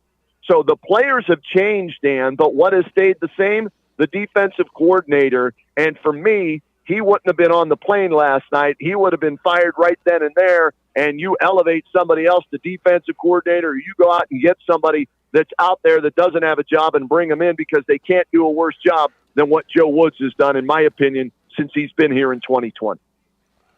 Your opinion seems to be shared as I was looking into it this morning and last night on social media. I didn't know who Joe Woods was. I know who Joe Woods is now. So is the thought on your shows today that Joe Woods is going to be the guy that catches the heat? Well, Mike Prefer, the special teams coach, deserves some blame as well, because when you look at what the special teams did or didn't do yesterday, right? They gave up a fake punt for a first down in the first half. They did not recover the onside kick. They missed an extra point. So there's 3 key plays right there that factored into the game. So if you're Kevin Stefanski, you're sitting here thinking to yourself, all right, do I fire one? Do I fire both? Do I keep both of them? But if I do, then if they continue to not do their job, I'm not going to have a job. So right now, there's plenty of blame going around. I know it's only 2 games into the season, right? And it's been a tumultuous offseason for the Browns with the whole Deshaun Watson signing and finally finding out he's going to be suspended for 11 games. And you think it calmed down a little bit after winning in dramatic fashion last week, but it amps right back up after blowing that lead yesterday and having your special teams and defense both contribute to the loss. So I think we're going to get a lot of calls, a lot of texts, a lot of tweets about both Joe Woods and Mike Prefer, the D coordinator and the special teams coordinator. Jacoby Brissett, you mentioned him. He was here given a starting job. Colts told us he was a top 20 quarterback in the NFL. You mentioned the interception. What's up with him? He was having a nice game yesterday doing what he does best. Short, controlled passing game, not make mistakes. They have the best running game in the NFL, in my opinion, with Chubb and Hunt, right? 187 yards it was yesterday. Hunt scores 2 touchdowns last week. It was Chubb, 3 scores this week. So the offense really wasn't the problem yesterday, and Jacoby was good. But the one thing that I was concerned with Jacoby Brissett, if you really need him to take you down the field, right, and win you a game on a touchdown, you're down 6 or you're down 7 to tie the game, I don't think he's got the ability to do that consistently. And they got rid of Baker Mayfield because he couldn't do that, even though he led them to their first playoff game and first playoff win in how many years, right? So for me, I'm not a big Jacoby Brissett fan. He's a backup quarterback for a reason, and I think the Browns felt that when they signed him, they would only have to play him 6 games, thinking that would be what the suspension for Watson would be. Well, now it's 11 games. So you've got Jacoby for 11 games. He's a fine game manager. He values the football most of the game, but when the pressure's on and you need him to deliver, he failed to do so this week with only 22 seconds left. You say that's a tough task. Well, they had 1 timeout left. You got a strong leg with Cade York, even though he missed the extra point, at least give him a shot to kick a game-winning field goal, and he failed to give him that chance. Last week, he did provide that, but one of the big plays last week in the win over Carolina in the final drive for the Browns was a 15-yard questionable roughing the passer penalty that gave the Browns life in that drive. So for me, I'm not a big Jacoby Brissett fan, but you look on their roster, Joshua Dobbs is the backup. Kellen Mond is the third-string guy, and Josh Rosen, who was a top 10 pick, is on the practice squad. I don't like any of the quarterbacks currently on the Browns that are available to play. So they're going to go with Brissett and hope that they can maybe stay around 500 until Deshaun Watson gets back for week number 12 if he clears all the hurdles. I'm not in agreement with you on Brissett. Colts gave him a ton of money, and he was exactly what you said. Explain to people how frustrating it is in Cleveland. Your tweet last night, no one snatches defeat from the jaws of victory since 1999 better than the Browns. Walk me through a little bit of that, will you, Rhodey?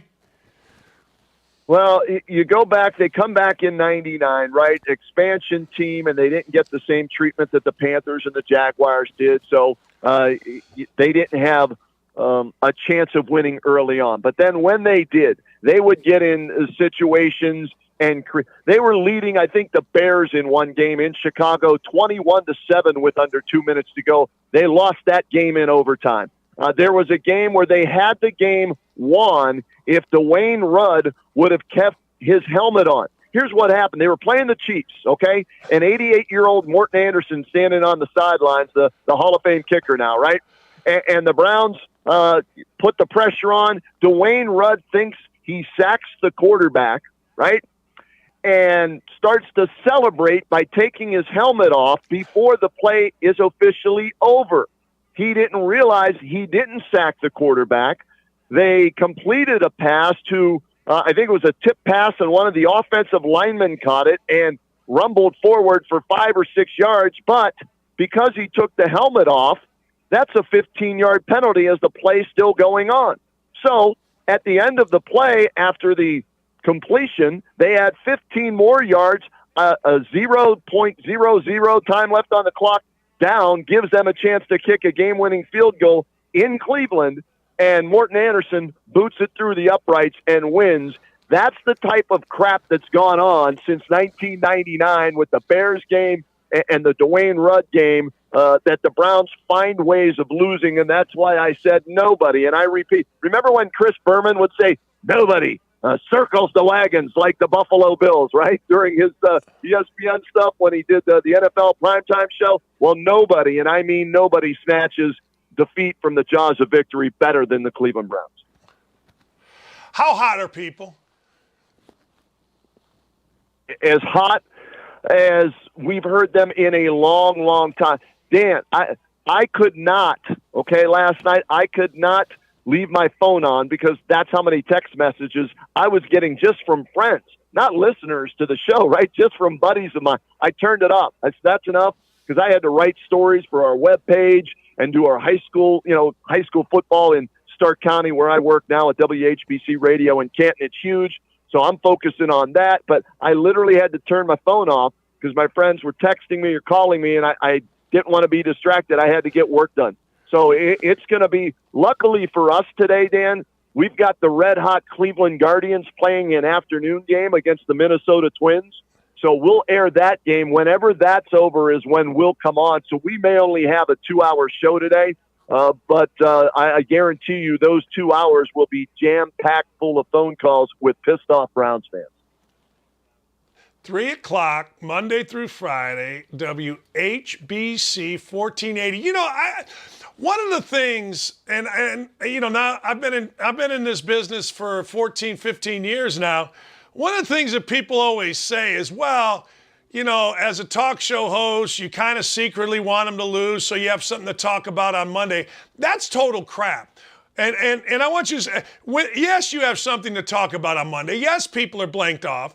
But when your team is really good, interest stays the entire week because everybody loves a winner. Yeah, you get mad for a couple days, but over the long haul, people love a winner, Roadman, on freaking talk radio. Absolutely. I go back to when the Browns were good, and I was covering back in the late 80s, right? The last time the Browns, how about this, Dan? You want another stat? I'll give you another stat. The last time the Browns won a division championship, it was called the AFC Central Division, not the AFC North. The Browns have never won the AFC North. You have to go back to either 88 or 89 when Bernie Kosar was the quarterback when the Browns actually won a division. And they haven't started 2-0, Dan, since 1993. Think about that now. Since 1993, the Browns have either started 0-1 or 0-2 or 1-1. They haven't been 2-0 since gas was $1.05 a gallon back in '93, and Clinton was just serving his first term as president of the United States. And that's when, in that year, if you remember, Belichick was the coach of the Browns, and he cut Bernie Kosar for diminishing skills. That's how long it's been. But in those 80s, the late 80s, this town was absolutely insane for the Browns. They were winning games. The Cardiac Kids with Sipe Kosar came along. People are making up songs that we're playing on the radio because they think they're going to the Super Bowl. Yes, we love a winner as talk show host. We do, because it's more fun. It's positive talk. It's not negative talk. And fans love to talk about a team when they're winning just as much as they do when they're losing. But there's more, maybe there's more, what's the best word, emotion when they're losing that comes out than when they're winning, unless you win the Super Bowl. And unfortunately in Cleveland, they've never been to a Super Bowl, let alone win a Super Bowl. So that's why when things like this happen and this streak continues where they haven't been to a Super Bowl and not won a Super Bowl, that's why when bad things happen, Browns fans get this riled up. Yeah, no, I get it. I always say, like, hey, Mondays, yeah. But hell, in Indianapolis, I can do Mondays in the middle of June and July when we don't have anything. Monday's great, but man, I love it when they win. Rhodey, I'm so glad you jumped on with me. It's great to talk to you. And don't forget the Regai and Rhoda, R-O-D-A, podcast. Check it out. You'll get passion. You'll get smart stuff. Hey, Roadman, thanks, Kenny. Anytime for you, Dan. Much appreciated. Be well, my friend. You too. He's a legend, I'm telling you. Every time I'd go recruiting, you turn the Roadman on. It's what you do. You turn the damn Roadman on. 3 o'clock, Monday through Friday, 1480 WHBC in Canton.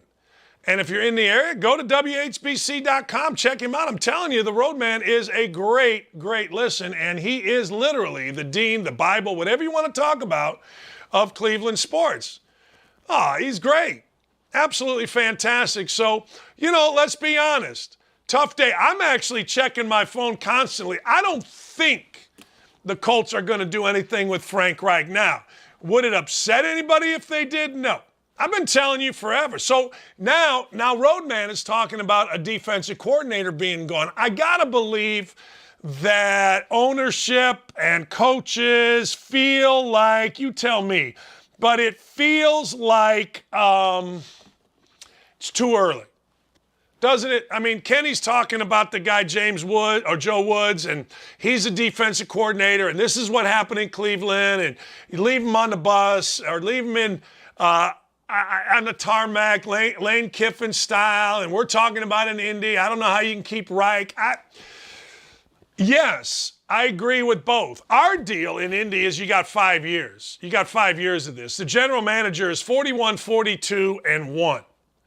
Now, I don't know about you, but that speaks to mediocrity. That's 6 years. Yes, Andrew Luck quit on him. Yes, that was hurtful. But the previous regime was 52 and 34 and went 16-0 at one point throughout the AFC South and just won the division. So I get what everybody's saying in Indy. Hey, look, it wouldn't surprise if there was a new coach. I get Joe Woods in Cleveland is under the gun. But at some point, don't we have to look at players? I mean, don't we have to say, all right, players, what the hell are you doing? Like, in our deal, I've said this forever, DeForest Buckner, Defoe, all-world player. Everybody loves, he's great. I'm watching Hard Knocks last year, and in the middle of the daggone thing, night before they're supposed to play the biggest game of the year against Jacksonville to go to the playoffs, a very enthusiastic Brian Baker, the defensive line coach, asked DeForest Buckner, hey, Buck, you're going to play, right? And he's sitting there eating, couldn't be more disrespectful. And he goes, well, I'm going to listen to my body. What?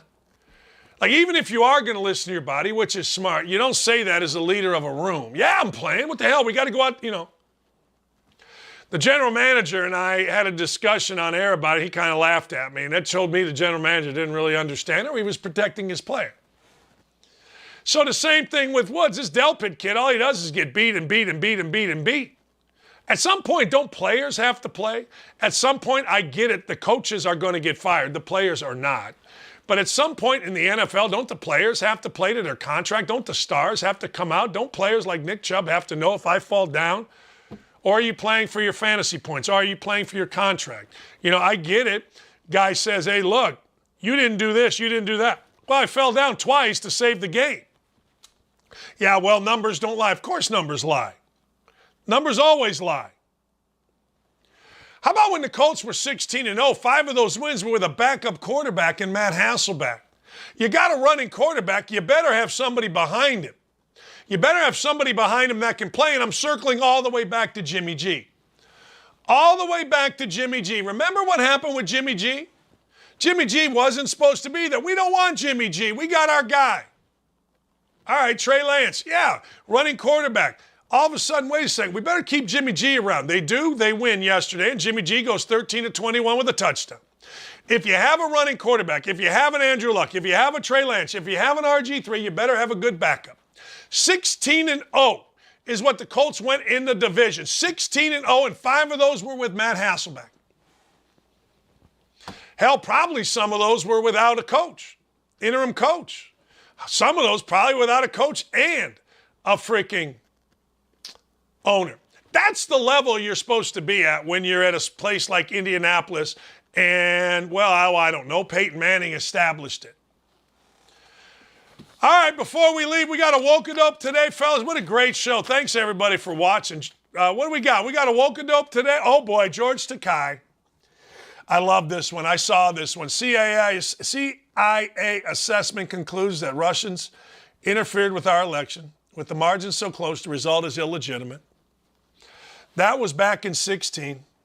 Just yesterday, here's a simple rule. Never elect any election denier into positions that oversee our election.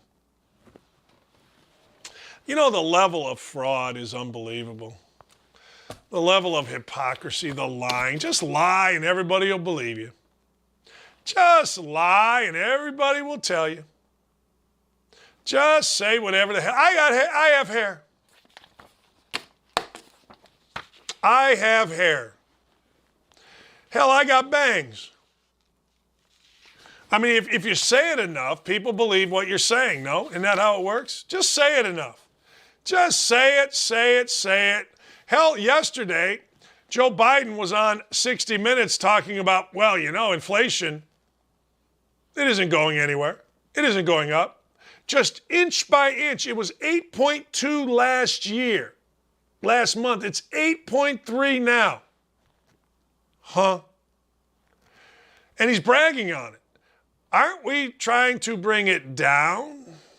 Wait till these crooks bring it down to 7.9. You'll see a celebration. Hell, gas is over $3. I don't know if you remember, but in January of 2000, it was like $1.50. I don't know, January 2001, it was like $1.50. What are we doing? Anyway, just say it enough and people will believe it. That's what's happening in Indianapolis with football. People say it enough. Colts are great. And everybody believes it. Now we got our little writers, they're trying to talk tough. Look, Cleveland, I will give you this with Cleveland. At least Cleveland's consistent. At least Cleveland, they tell you, look, we haven't won nothing. We haven't won nothing. And until we get serious, we ain't going to win nothing. We're ready for a collapse. In Indy, they tell you how great they are when they haven't won nothing. There's going to be a lot of smoke coming up here at 107.5, The Fan, 93.5 in Indianapolis, coming up in about an hour. I got to go give blood. I got a busy week, man. But what a great show today. Thanks to everybody. Our YouTube chat was absolutely rocking and rolling. The Roadman joined us. The Roadman, man, all things Cleveland, I'm telling you, he's the best. Follow him on Twitter, The Roadman. Do yourself a favor. Check me out, 107.5. You want to hear talk radio that's going to make Greg Gumbel absolutely cry? Greg Gumbel thinks you should yell and scream on talk radio. Yeah? You shouldn't have a toupee. There's going to be some yelling and screaming. There's going to be a lot of yelling and screaming. And then, of course, today, all day, you can go to Outkick.com. You know the funny thing about Outkick.com? People say, well, it's a conspiracy, a right-wing conspiracy theory place. Really? Go read it. You're going to read the smartest freaking articles. you're going to read the most hear the most interesting shows with the most interesting people talking about the most interesting truths. Hope you have a wonderful afternoon, everybody. Monday Night Football. I'm taking the Titans, and I'm getting 10 and a half if I could. Have a wonderful night. Doc it out.